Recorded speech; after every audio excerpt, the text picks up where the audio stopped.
But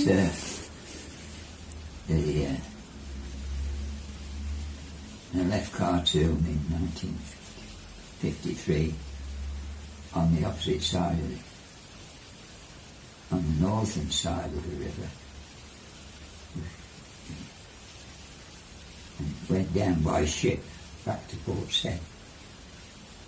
And from Port Said I was back in 156 transit camp there, and eventually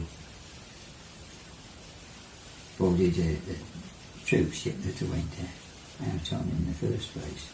Came back to England, got off at Southampton, given a fortnight's pass, came home with rail warrant, came home to my parents' house, and that was that.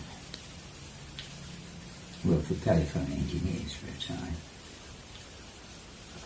and I went down to see a mate of mine. That's when I did my ankle in. I got me this private car, this very old Morris, which was and he caught my right leg just there, and it snapped my foot off. Right. And that didn't make any good. I couldn't get up. Anyway, that was half an hour for an ambulance to come. And they rolled me, they put my right leg, tied the two legs together on a flat, on a blanket sort of thing. Yeah. And then... Like a stretcher? Pardon? Was it like a stretcher? Yes. And got me to Cheltenham General Hospital. But every time they slowed down, the chair went forward and then back again. God, blimey. Did they not have brakes on them then? Did they not have brakes on the chairs then? And anyway, Mason gave me a rollicking riding motorbikes. She didn't know where I'd been or what I'd been doing.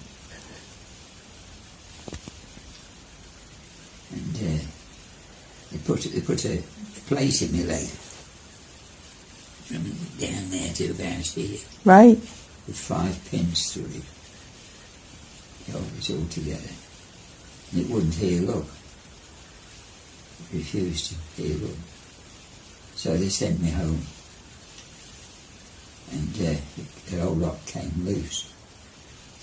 So I went in and saw the doctor, and he sent me to the Derby Royal Infirmary. They took the plate out and had a caliper put on, which meant that it's a metal thing that measured my leg, and the top part is a ring which fits. You put your backside into the ring and come down your leg. There's a leather pad over your kneecap, like that, and the other comes down to you, and it comes a bit further forward. Drill 2 holes there, put the end bits into your shoes. Yeah. And it was like that until they said, right, then sent me home. But then they said, you can go up to Parwich. I said, Parwich? I said, where's that? They said, near Buxton. I said, oh, right. So I ended up there, and that's where I met Jones, because she was a nurse at this ex-army, it was ex-military place, and it had gone to serve somebody or other. And they were taking civilians in by that time as well. But there wasn't a civilian. And she looked after you then? Right? She looked after you in the hospital? Yeah. And the matron, my mother and dad knew the matron, because she came from East Oxford. My mother had 1 sister and 5 brothers. Right. And they had a shop in East Oxford. And that's how they were. And after that, At least I could take the whole thing off Yeah. at night. And I went home for Easter. My dad was dealing in jewellery and things like that. So I thought, well, I'll nip back and sit down. And another bloke who was in there. He was a bus driver because he didn't know to drive buses. His legs went on him. He lost both his legs. Oh. And Mason and Doc were standing on the steps there. Just having a word with him. I thought, well, then he can do is go up to him and have a word with her. Tell her what she's come for. So, what's he doing up here then? Well, I've come to see one of the nurses, matron. Well, you're not going into the hospital. You can't stay here. You're not supposed to be here. So I got hold of Joan came in. So I gave her what I brought this little brooch. Gave her that. And then I got back in. I borrowed the next door. Andy, his name, Mr. Hans, next door. The house to where Lou and Dad lived. And drove home again. And after the gig started, I went back to collect me things that I wasn't allowed to take back. Well, I shouldn't have been there. Yeah. And said goodbye to everybody. And eventually got better. And lost the use of this metal frame. I presume I get it back to the hospital for somebody else to use because there was motorcycle, there was no crash house in that day. Yeah. That thing, so or anything like that.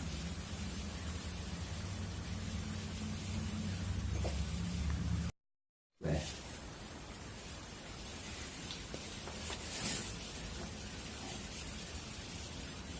this little lad playing in the back garden with the parents were. I don't know where his parents were. He used to go and sit on the edge of the river bank and look down. And he's seen this crocodile going up the river. And he stayed where he was. What he should have done was gone in, because the crocodile had probably gone round the back and cut him off. Anyway, I couldn't find him. The crocodile had got him. Wow. And of course he was dead. And what they do, they got him, and then they roll whatever they've got inside. Animals, cows, anything. Roll it until it stops breathing. And then they bury it for a time, then start digging it out and eating it. Ew.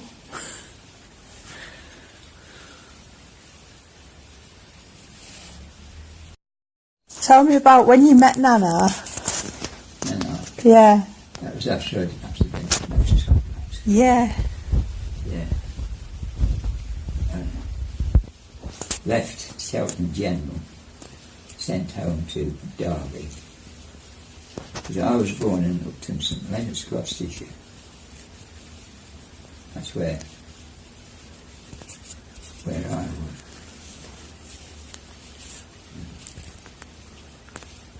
I met Nana, she was a nurse at Parwys. Right. And I got sent to Parwys to recoup. Okay. And I was done so much. It was an RSM myself. I was a company sergeant major. And myself, and I sorted it all out. I didn't see much of the RSM. But at least the regiment came through downstairs, and we got a 1500 rate Bedford there, which they got it on a low road and it didn't work. And he got a reaming boat with him, but he must have been an armourer. He didn't need to know anything about engines. Oh. So I rebuilt the engine, put it together, and ground and tested it with oil and water and took it for a test drive. We were heading towards Port Sudan, and I stopped, shut the engine down and sat there and watched these fuzzy wuzzies coming through. The tribe of them were coming through. Those are the nomads that roam throughout the desert. Right. You know, they didn't bother us and we didn't bother them. Neither. And as soon as they'd gone past, we turned around and went back to the British garrison, because that was a proper garrison. But the fort and the workshops was just ruined. They used to repair motorbikes as well. Is that where you had your team of motorcycles things? Pardon? Didn't you have a team of motorcyclists in the desert? Set up to go around the canal. The blue and white Niles, they call this, because one comes out of the field, out of the ground, that's pretty clean.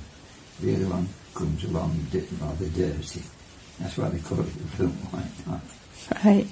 And it seemed to work anyway. Anyway, I rebuilt this thing, took it for a test drive. There's a C&A, that was the gaskets that they used, because it was copper and asbestos. Right. You know, two pieces of copper either side, and it was printed out like that. But you don't get those sorts of gaskets nowadays. No. They're more like fibre. Yeah. Slightly different, yeah. I enjoyed it. And then I got posted to Ethiopia. And that's 9,000 feet up.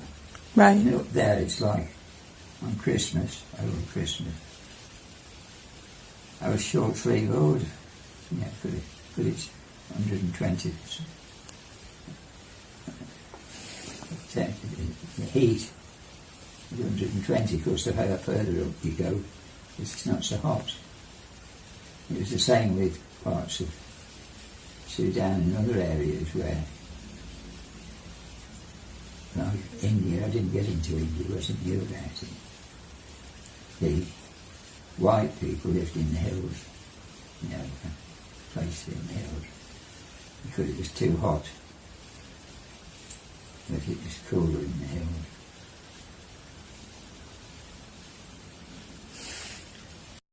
Weeks, then posted on, but they didn't. But there was only two of the Rolls Royce people and the university graduate. University graduate disappeared in the RAF. And so I took over what he was doing. There was ground running Shackleton's bombers, sorting out its problems and all the rest of it. And that sort of thing. And it was a production line that Woodford, and now there's houses on it. Is the there? airfields are gone, yes. Wow. I'd like to see that. Well, you can do. Is that where you worked on the Nimrod? Yes. The Nimrod in the Bible is a mighty hunter. Right. And that's why they called the Nimrod. But it was a converted comet, because the comets were built down south somewhere, and they had a problem with them. They lost one in the Med and one over Brazil. And I think there was something wrong with the fuselage frames, because the nose was further out than what it is nowadays. But none of them are in service. The aircraft, you fly by the hour, not by anything else. You book the hours it flies. And there's none of them flying now. And the VC-10, you know, I've got paperwork covering me for all the engines I've worked on. And I've got one or two good rises from Rolls Royce for doing that. Didn't you know something about Spitfires? Yes, the last Spitfire the RAF ended up on a guard gate. There's a guard gate. That's what they did with aircraft when they didn't know where to put them. Because airfields were closing down, going back to being farms. And they took the engine out, the old engine out, and put a later model of Griffin. Put a Griffin in it, I think. And Derby rang me up and said, would you go across to Samsbury and sort that Spitfire out for him? Now there was Bristol. Bristol was still using the same airfield, but they'd no orders. The Bristol people hadn't. So the old Bristol people disappeared. Right. They said they didn't know anything about piston engines or anything like that. Right, well, there were 748s with turboprops. In other words, the engines were jet engines behind, but you only get 10% power out of them. You're still relying on the propellers for dragging you up into the air. Okay. Yeah, right. So I got that job. My name must be knowing it, because I've flown to Iceland twice and sorted their problems out. The temperature there, of course, is very bad. It's nearly always winter. And did that affect the way that they flew? Did that affect the engines? It would do, because you've got to really be careful how you wind them up. But it's no good trying to push them too far, because otherwise they'd probably cough and stop and not go at all. So I sorted it out, told them how to run it properly, all the rest of it. This is going back 30 years now. He could have been retired 27. That's alright, it's interesting stuff. Yeah. Not many people can tell me stories about engines and planes and the history of aviation. Yeah. Well, George across the road is a Greek, actually. He came from Africa. His parents had a farm there. I don't know whether they must have died or something when he was on his own, or died. Or they died after he had left. But Africa was changing then. And I ended up in Khartoum, Sudan. And he used to go to Scotland a lot. And he tried telling the Scottish division of Rolls Royce CK where they build the Dart engines and all that sort of thing. And they turned around and kicked him up the backside and told him to get back down out of there. They didn't want him up there any longer. So I got the job of going up to Scotland. Did you like it in Scotland? Fun. Did you like it in Scotland? Yeah, they were a team. But Fox, he didn't know what he was. He didn't answer the phones or anything like that. But he was sent away on sort of job. He kept ringing him up and saying, have you written your report yet? He didn't seem to know what to do. But he'd been there since 21. He'd been in Woodford from the age of 21 then.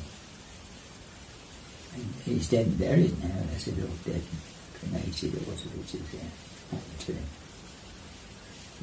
I went to his, what he called his passing out parade. Never been in the forces.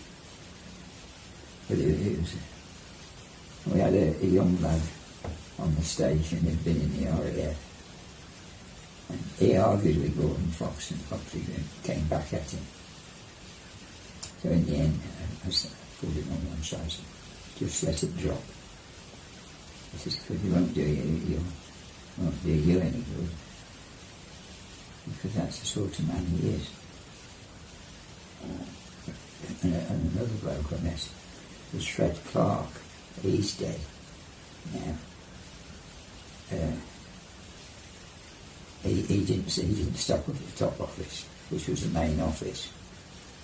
He went and sat with Ronnie Knight down at the flight shed. And was down at Flightship, and a message came through.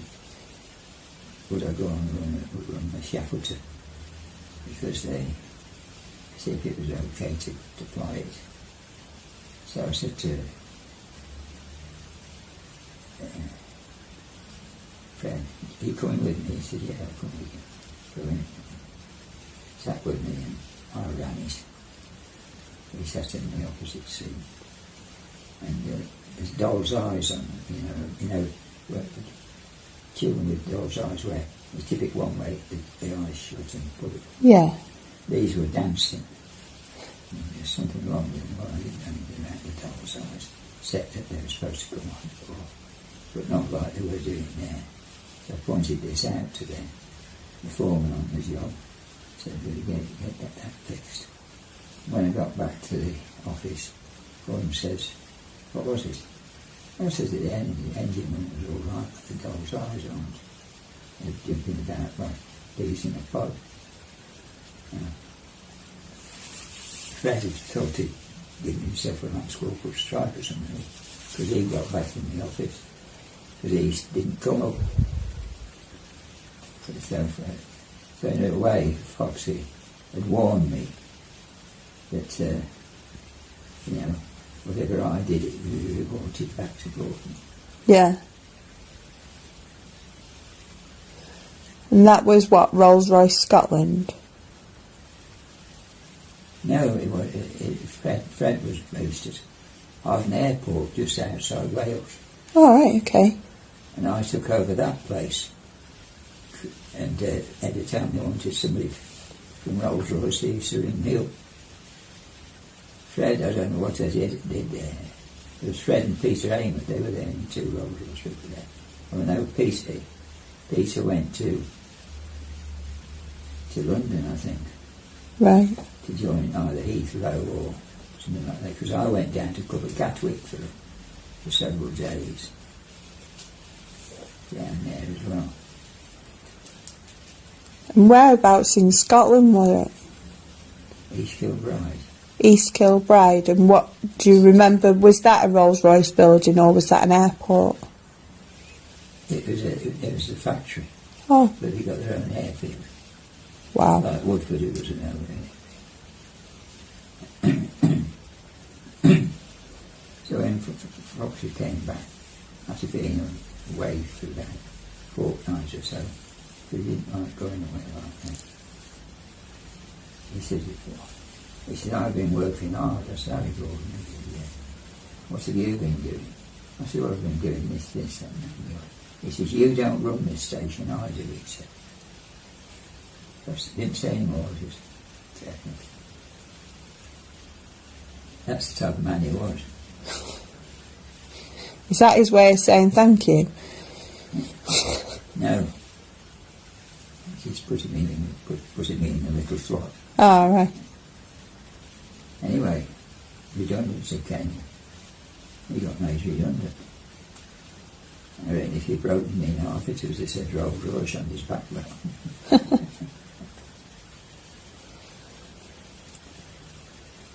So did you get his job, or? Pardon? Did you get his job then? Yes, I took over the station. And that was what, Wales, or? No, Woodford. Woodford? Yeah, till it closed. When Woodford eventually closed, or it was closing down. But I used to come and eat cover Birmingham from Woodford. Birmingham, East Kilbride, Birmingham, Leeds, and one or two other airfields. Used to cover those. Oh, in East Midlands, I went to an air crash there. We were flying this turboprop. The turboprop is a jet engine with a little power out the back end. The propeller was dragging it round, and it had been snowing and there was ice on the wings, and the waste of the ice would lift. Right. It hit this low wall, ripped the undercarriage off one side, oh. Dropped it in the mud, and bent the props. And I wrote a report on that and said, noted where the throttles were on the aircraft. Sent a copy up to Scotland, a copy to the Army, and left it at that. Because you could be on the station and nothing much happens. But I could run a station, and then after that I took over a team of people in indeed. Took over a team of people in Holland. Right. Yeah. And that's where you worked. Was that the It wasn't the Nimrod, was it? Pardon? Fokker Airways. Is that where you worked with Fokker Airways? With who? Fokker Airways. Yes. Yeah. Yeah. And which plane was that? Was that when they was just designing a plane or building a plane? No, they were building it. You see, in the aircraft industry, you don't fly by the mile. You fly by the hour. Right. You don't just run up and down the airfield in an aeroplane trying it out. Doesn't count. Anyway, what happened then? I got posted to the Fokker aircraft factory, and I took over the place altogether, and there was a team of people there, engineers and mechanics. I mean, that's where you came to, Yeah. you and We flew over, didn't we? No, you took us on the boat. yes, And then we flew back, didn't we? And I lost Mum's flowers on the plane. that's You sent us back with flowers to give to my mum, and I lost the flowers, didn't I, to bring back for her, I think. It was Bristol built, but was, and it's supposed to be fine. Are you voting this year? No. Why? It's just a waste of time, they're all idiots. Well, we're voting Conservative. Are you? Don't even know which one they are. That's not Mrs May, then. Yes. Is it? Yeah. You're voting for her? Okay. Yeah. Well, he came out and got knocked off in a dragged off in a motorbike, trying to speed to him. Broke my leg off across there. This one. Yeah. That leg. At outstep, not far from Cheltenham General, was a big island there. And sat in the road. Policeman came up, he said, "Are you all right?" I said, "No, I'm not." I said, "I put on my footies and the rest of my leg. I couldn't see nothing on this side of my body. My leg was over there with my foot in the opposite direction." All right. and that's, I'm still suffering with that sort of thing. Yeah. And so you get a lot of pain in the knees. But the X-ray, of course, there's no X-rays in that day and age then. But they've X-rayed everything, and there's no kneecap there. It's gone, Right. worn out, and a lot of other things have gone wrong with it. But then, I joined Rolls Royce, and I did 34 years with them. 34. 34 years. Wow. That set me up, and that's what I'm still. They're still paying me a pension. I didn't get a pension in the army because I'd only been in 5 years. Right. You don't pay pension until you've been doing about 8 years. I didn't want to stay in the army any longer. And Matthew is a corporal in the Navy. He is. Yeah. He's done well. I got merits and pay rises and things like that, which were really good. Well liked. And that's what brought me up to Czechia.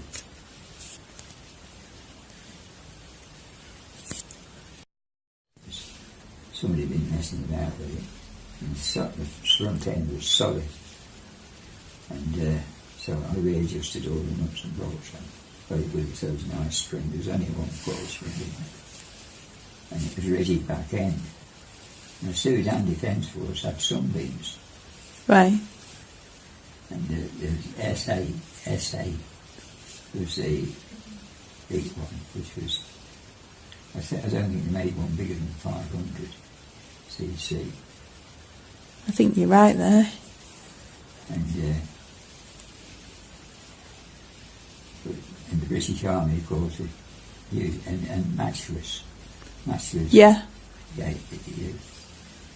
Which was a single cylinder engine. Nice then. Right? They're nice, the matchless. Yeah. And of course, that was that. So what bikes were there in your team?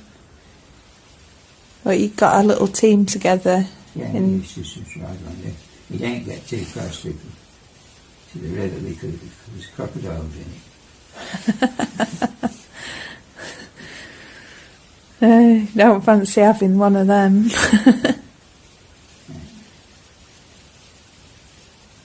No, they wouldn't be interested in riding motorbikes, but at least anything. Yeah. They're fast, aren't they, crocodiles? Yeah, they're dangerous animals.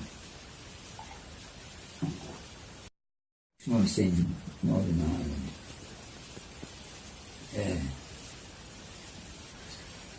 when you were in Khartoum, how about your little pet? Was it a praying mantis? Praying mantis. Yeah. It landed on my shoulder. I was walking down the workshops there, and this thing sat on my shoulder. Turned around and looked at it, and it looked at it. It stayed where it was. So I took it into the village and found a shoebox and put it in that. It had, must have had about hundreds of little chicos, babies. Oh. And how they work is out, prayer mantis, because it's like a double joint. You've got a double thing, then it comes down there and then it comes up again. Right. And it's to keep it, to feed it up after having all those chicos. They gradually all disappeared, they gradually all flew away, and then it left. Took off. And now the locust. No, it was a locust. I had another animal in Khartoum as well, which I looked after, fed it when I could, and then that took off. And it got into the fort somehow. He found a box for it, put it in that. Used to feed it on the side, and then that disappeared. And but in the fort you got iron bedsteads, and there was liquid in it to stop things crawling off the floor. Because if you were trying to get out of bed in the middle of the night, probably walk alive with cockroaches and something. Oh, lovely. Yeah, but it was only a small fort. There was only 26 of us lived in this place. And I used to disappear to other places as well. But the British regiments were infantry regiments. And they said, you got a Daimler arm, there's 4 Daimler armoured cars, because there was 4 places to go out of Khartoum, in different parts of the desert. And the idea being that to get attacked by Marauding Arabs, etc., sorted it out. So the driver came in and said, he said, you can't get a number 2 because it's a series of sun, wheels and planets, and very old bloke who built it nearly went mad building the gearbox. And I fathomed it out, and there was a load of cams along the top, one for each, so, Yeah. And I set those up, and had him in the front.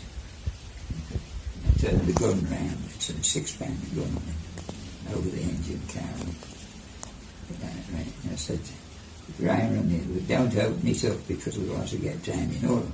Because my feet were in the ammunition parts of the bag. Yeah. I couldn't move. I couldn't go forward because my head was over the top of it. And I readjusted that and screwed it up tight.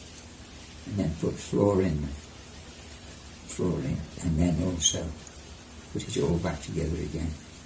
And then I took it for a test drive. And then handed it back to the driver. And, I thought it could break your ankle if they got it wrong or something. yeah, if it goes out of adjustment. Yeah. Yeah, break the ankle. Because you just push your foot down. Once you've done that and take it off, it's out of adjustment, it'll kick you. Right. You know, and probably break the ankle. So I fixed that up. And this East Lancs and South Wales borders came through. They only stay about 6 months and then they clear off into the desert somewhere. But they're light infantry. They are. And right there's your tool.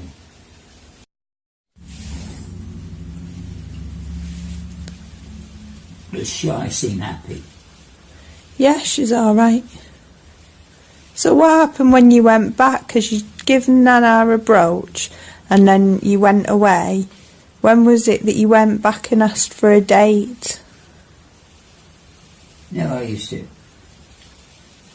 I was all right on visiting days because I had to come from Derby to do that. But I shouldn't have gone back then. Because when I went back, Mason said, well, you don't need to stay here then any longer. You can go home. I said, no. So I saw Joan, turned around, drove car back home. Yeah. And then went to see her after that, as a visitor. He stuck to the rules and regulations. I've never broken the rules and regulations, but I've often bent them a bit.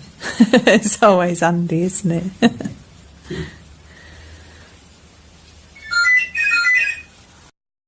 Adele, of course, was working as a air stewardess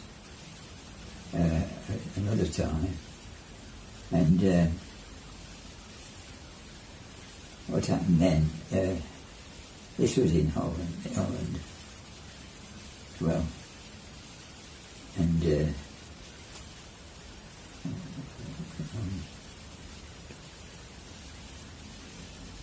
I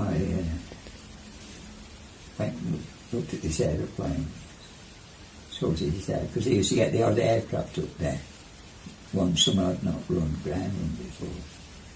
Because I get cleared on all sorts of aeroplanes. Piston engines and pure jets. Yes. This was a pure jet, this one was.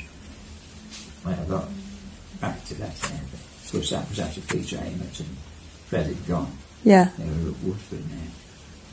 Then, and well, Peter didn't stay at Woodford. He went to Derby and obviously got sent to London.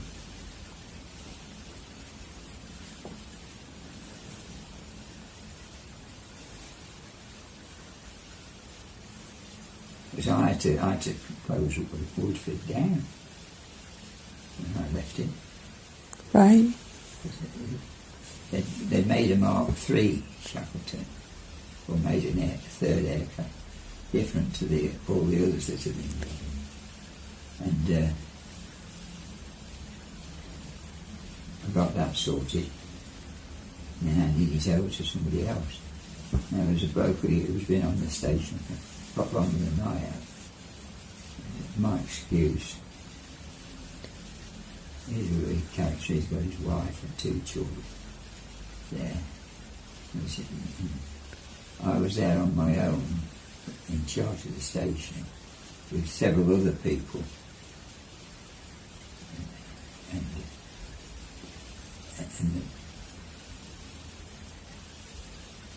then eventually, after about a month and a half, I said to Joan, can you be up here for Easter and come and stay with us?